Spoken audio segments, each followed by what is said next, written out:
আমাদের পয়গম্বরকে জিজ্ঞেস করলাম, ও পয়গম্বর, আমাদেরকে আপনি জানায়া দিন জান্নাত সম্পর্কে, এবং জান্নাত কিসের দ্বারা তৈরি হবে তা সম্পর্কে আপনি আমাদেরকে জানায়া দিন।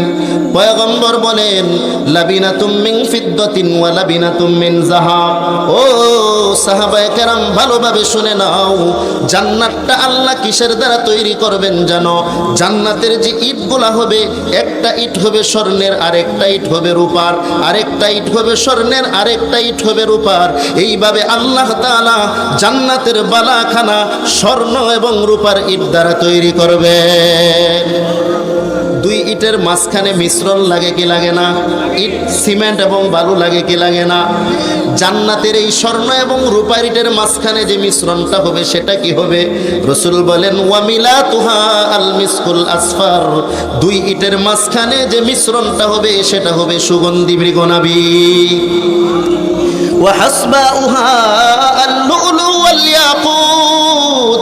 জান্নাতের যে কঙ্করগুলো হবে সেগুলো হবে মণিমুক্তার। আল্লাহু আকবার।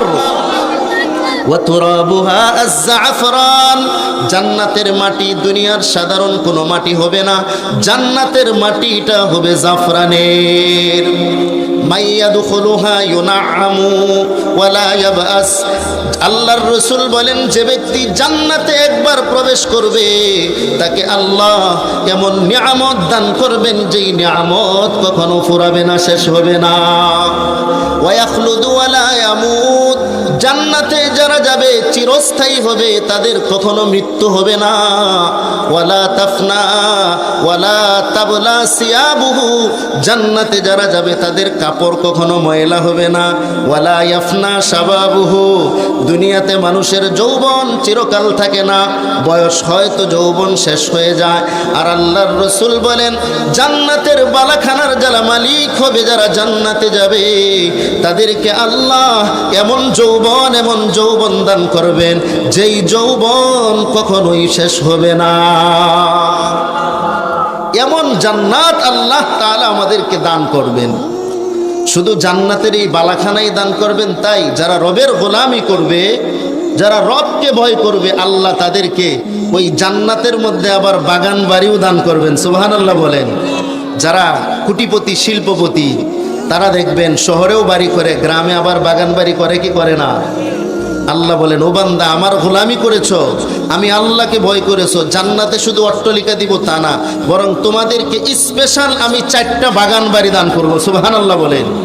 এটাও তিরমিজি শরীফের 2527 নম্বর হাদিস। রাসূল করিম সাল্লাল্লাহু আলাইহি ওয়াসাল্লাম বলেন, ইন্না ফিল জান্নাতি জান্নাতাইন আনিয়াতুহুমা ওয়া মা ফীহিমা মিন ফিদ্দা ওয়া জান্নাতাইনি মিন যাহাবিন আনিয়াতুহুমা ওয়া মা ফীহিমা মিন যাহাব। পয়গম্বর বলেন, জান্নাতের মধ্যে আল্লাহ স্পেশাল 4টা বাগান দান করবেন। 2টা বাগান এমন হবে, আনিয়াতুহুমা ওয়া মা ফীহিমা মিন ফিদ্দা। ওই 2 জান্নাতের জগ, গ্লাস, প্লেট এবং যা কিছু আছে সব কিছু আল্লাহ রূপা দিয়ে তৈরি করবেন। ওয়া জান্নাতাইনি মিন যাহাব। আর 2টা জান্নাত থাকবে স্বর্ণের। আনিয়াতুহুমা ওয়া মা ফীহিমা মিন যাহাব। ওই 2 জান্নাতের জগ, গ্লাস, প্লেট এবং যা কিছু আছে সব কিছু আল্লাহ স্বর্ণের দ্বারা তৈরি করে দিবেন। শুধু এতটুকুই না, বাগান বাড়িতে বিভিন্ন ধরনের গাছপালা থাকে কি থাকে না? ফল ফ্রুটের গাছ, কত রকমের ফল, হরেক রকমের ফল। পয়গম্বর বলেন, যারা রবের ভয় অন্তরে রাখবে, রবের গোলামি করবে, আল্লাহ ওই জান্নাতের মধ্যে ওই বাগান বাড়িতে আল্লাহ তাআলা এমন কিছু গাছ দান করবেন, এই গাছগুলো কত বিশাল হবে জানো? বুখারী শরীফের 4881 নম্বর হাদিস। আল্লাহর রাসূল বলেন, ইন্না ফিল জান্নাতি শাজারাহ ইয়াসিরুর রাকিবু ফি জিল্লিহা মিআতা আমিন লা ইয়াকতাউহা। পয়গম্বর বলেন, জান্নাতের একটা গাছ আল্লাহ তাআলা এত বড় করে তৈরি করবেন, ইয়াসিরুর রাকিবু ফি জিল্লিহা মিআতা আম। ওই গাছের চতুর্দিকে একজন অশ্বারোহী 100 বৎসর দৌড়ায়াও ওই গাছের ছায়া শেষ করতে পারবে না। এমন গাছ আল্লাহ ওই বাগান বাড়িতে দান করবেন। ওই জান্নাত আমরা চাই কি চাই না? আরো জোরে বলেন, চাই কি চাই না? শুধু এতটুকুই না, জান্নাতে আবার ছোট ছোট তাবু থাকবে, জান্নাতের তুলনায় ছোট। ওই তাবুগুলা কিসের তৈরি হবে? তিরমিজি শরীফের 2528 নম্বর হাদিস, পয়গম্বর সাল্লাল্লাহু আলাইহি ওয়াসাল্লাম বলেন, ইন্না ফিল জান্নাতি লাখিমাতাম মিন দুররাতিন মুজাওয়াফা। জান্নাতের যেই তাবুগুলা আল্লাহ তৈরি করবেন, ওই তাবুগুলা হবে মণি মুক্তার দ্বারা তৈরি। চিল্লায় বলেন আল্লাহু আকবার। আরজুহা 60 মিলা, যার প্রশস্ততা হবে 60 মাইল। একটু জোরে বলেন না আল্লাহু আকবার। প্রশস্ততা কতটুকু হবে? 60 মাইল প্রশস্ত হবে। ফি কুল্লি জাবিয়াতিন মিনহা আহলুন মা ইয়ারাউনাল আখারিন, প্রত্যেক খুঁটির গোড়ায় একজন করে হুর দাঁড়ায়া থাকবে। আল্লাহু আকবার। মা ইয়ারাউনাল আখারিন, হুরগুলো একজন আরেকজনকে দেখতে পাবে না। এক খুঁটি থেকে আরেক খুঁটির দূরত্ব এত হবে যে একটা হুর আরেকটা হুরকে দেখতে পাবে না। ইয়াতুফু আলাইহিমুল মুমিনুন, মুমিনরা ওই হুরদের পাশ দিয়ে ঘোরাফেরা করতে থাকবে। সুবহানাল্লাহ।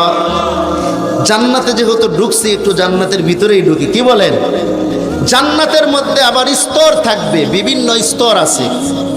100 স্তর স্পেশাল আল্লাহ তাআলা জান্নাতের মধ্যে রেখেছেন। এটা বুখারী শরীফের 2790 নম্বর হাদিসে এসেছে। আল্লাহর রাসূল সাল্লাল্লাহু আলাইহি সাল্লাম বলেন, ইন্না ফিল জান্নাতি মিআতা দারাজাতান, ইন্না ফিল জান্নাতি মিআতা দারাজা, জান্নাতের মধ্যে আল্লাহ 100 স্তর রেখেছেন। আ'আদ্দাহাল্লাহু লিল মুজাহিদিনা ফি সাবিলিল্লাহ, এই 100 স্তর আল্লাহ তাআলা আল্লাহর রাস্তার মুজাহিদদের জন্য প্রস্তুত করে রেখেছেন। এক স্তর থেকে আরেক স্তরের দূরত্ব কতটুকু হবে এ সম্পর্কে তিরমিজি শরীফের 2529 নম্বর হাদিসে রাসূল বলেন, ইন্না ফিল জান্নাতি মিআতা দারাজা মা বাইনা কুল্লি দারাজাতাইনি মিআতা আম, জান্নাতের মধ্যে আল্লাহ 100 স্তর দিয়ে রাখবেন, স্পেশাল 100 স্তর। এক স্তর থেকে আরেক স্তরের দূরত্ব হলো 1000 বৎসরের পথ। সুবহানাল্লাহ। সর্বোচ্চ স্তরের জান্নাত থাকবে একটা। ওই সর্বোচ্চ স্তরের জান্নাতের নাম কি হবে? আল্লাহর রাসূল তিরমিজি শরীফের 2531 নম্বর হাদিসে বলেন, আল ফিরদাউসু আ'লাহা দারাজাত, জান্নাতের মধ্যে যত স্তর আছে সমস্ত স্তরের মধ্যে সর্বোচ্চ স্তরের নাম হলো জান্নাতুল ফিরদাউস। তুফাজ্জারু মিনহা আনহারুল জান্নাতি আরবাআ, ওই জান্নাতুল ফিরদাউসের তলদেশ থেকে 4টা নহর প্রবাহিত হয়েছে। আপনারা শুনেছেন জান্নাতে 4টা নহর হবে। কয়টা নহর? ফিহা আনহারুম মিন মাইন গায়রি আসিন, একটা হলো পানির নহর। ওয়া আনহারুম মিন লাবানিন লাম ইয়াতাগায়্যার তা'আমু, আরেকটা হলো দুধের নহর। ওয়া আনহারুম মিন আসালিম মুসাফফা, আরেকটা হলো মধুর নহর। ওয়া আনহারুম মিন খামরিল লাযযাতিল লিশশারিবিন, আরেকটা হলো শরাবের নহর। চিল্লায় বলেন আল্লাহু আকবার। এই 4টা নহর জান্নাতুল ফিরদাউস থেকেই প্রবাহিত হবে। উৎপত্তি স্থল হলো জান্নাতুল ফিরদাউস। ওয়া মিন ফাওকিহা ইয়াকুনুল আরশ, পয়গম্বর বলেন এই জান্নাতুল ফিরদাউসের উপরে আল্লাহ পাকের আরশ আজিম। আল্লাহু আকবার। নবী বলেন, ফাইদা সাআলতুমুল্লাহ ফাসআলুল্লাহাল ফিরদাউস, যখন তোমরা আল্লাহর কাছে জান্নাত চাও তখন জান্নাতুল ফিরদাউস চাইবে। এজন্য আমরা আল্লাহর কাছে যখন দোয়া করি তখন বলবো, আল্লাহ আপনি আমাদেরকে জান্নাতুল ফিরদাউসের মালিক বানায়া দেন। শুধু জান্নাত চাবো না, কি চাবো? আল্লাহ আপনি আমাদেরকে জান্নাতুল ফিরদাউসের মালিক বানায়া দেন।